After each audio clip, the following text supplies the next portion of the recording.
जिला पर्यटन विकास की स्थायी समिति की बैठक थी। लोगों को प्रकृति के बारे में लोग जुड़े।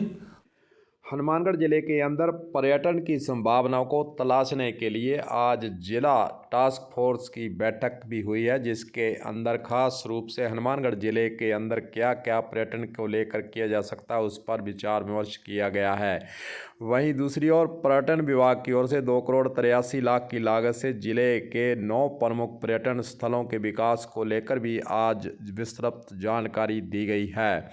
वहीं दूसरी ओर हनुमानगढ़ वन विभाग के द्वारा क्या क्या नवाचार इस पर्यटन की दृष्टि से किए जाएंगे, पहले आपको उप वन संरक्षक हनुमानगढ़ के द्वारा जो आज बातचीत कर जानकारी सामने आई है उसके बारे में आपको रूबरू कराएंगे। जानकारी देंगे कि वन विभाग की तरफ से पर्यटन की दृष्टि से क्या क्या करने जा रहे हैं, सुनिए। जिले को कुल 283 लाख रुपए आवंटित हुए होना बताया गया और इसमें विभिन्न स्थानों पर उनके विकास के लिए पर्यटन से जोड़ने के लिए और यह राशि आवंटित की गई है, जिसमें उपवन संरक्षक यानी वन विभाग को 2 पॉइंट के ऊपर विकास के लिए और राशि आवंटित की गई है, बजट आवंटित किया गया है। ये 2 जगह हैं, एक तो कोला वन क्षेत्र, इसके अंदर मुख्य काम लोगों के अंदर पर्यावरण से के संबंध में जागरूकता पैदा करना, लोगों को प्रकृति के बारे में लोग जुड़े और जंगल को समझें। इसमें मुख्य काम इस तरह के किए जा रहे हैं। और मसीतावाली हेड का सौंदर्यीकरण और वहाँ पर सुविधाओं का नितांत अभाव है, तो उनके ऑगमेंटेशन के लिए वहाँ पर लगभग 33.5 लाख रुपए का बजट जारी किया गया है। आपको बता दें कि हनुमानगढ़ के नज़दीक ही कोला फार्म विस्तृत क्षेत्र के अंदर फैला हुआ है। इसके अंदर पर्यटन को लेकर बहुत कुछ किया जा सकता है। आइए आगे सुनाते हैं कि कोला फार्म के अंदर क्या क्या वन विभाग नए नवाचार करने जा रहा है, आगे सुनिए।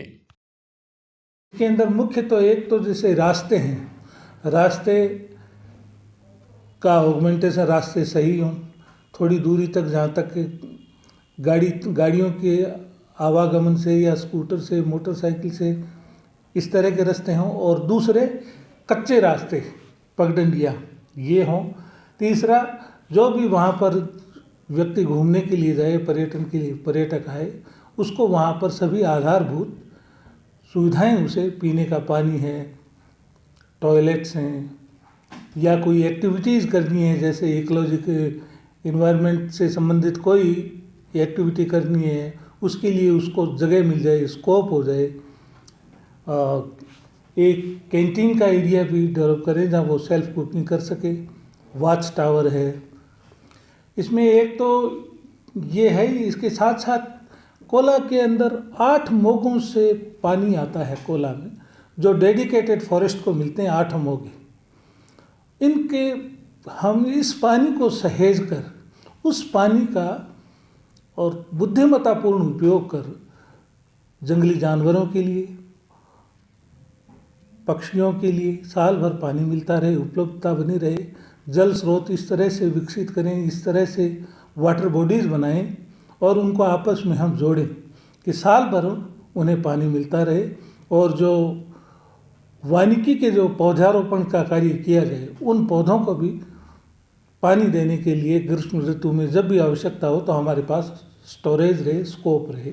इस तरह की व्यवस्थाएं, इस तरह का एक प्रजाल हम वहाँ पर बिछाने का प्लान लेकर चले। कोला फार्म के अंदर स्थापित की जाएगी लघु वाटिका।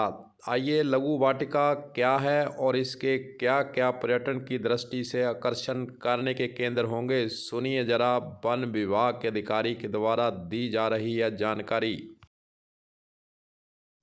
जी हाँ, लवकुश वाटिका के अंतर्गत इस ज़िले को बजट घोषणा में 200 लाख रुपए आवंटित हुए हैं। और इसमें हम कोला वन क्षेत्र में जब टोल की तरफ से जाते हैं तो लेफ्ट एंड में नर्सरी, और नर्सरी के जो एडजॉइनिंग एरिया है 20 हेक्टेयर का एरिया, जो कि अब पूरी तरह से साफ़ किया जा चुका है, फेंसिंग का कार्य पूरी तरह से प्रगति पर है, और दूसरी वाटर बॉडीज़ वगैरह हैं, इनका काम वहाँ पर लगभग पूर्ण हो चुका है। और इसी के अंदर जैसा आप कह रहे हैं, ग्रामीण परिवेश को दर्शाने वाली एक ढाणी, जिसमें सारा कुछ जैसे पुराने समय में जो आदिम, आज के 100 साल पहले आदमी कैसे रहता था प्रकृति के साथ, उस तरह का वातावरण वहाँ पर विकसित किया जाएगा।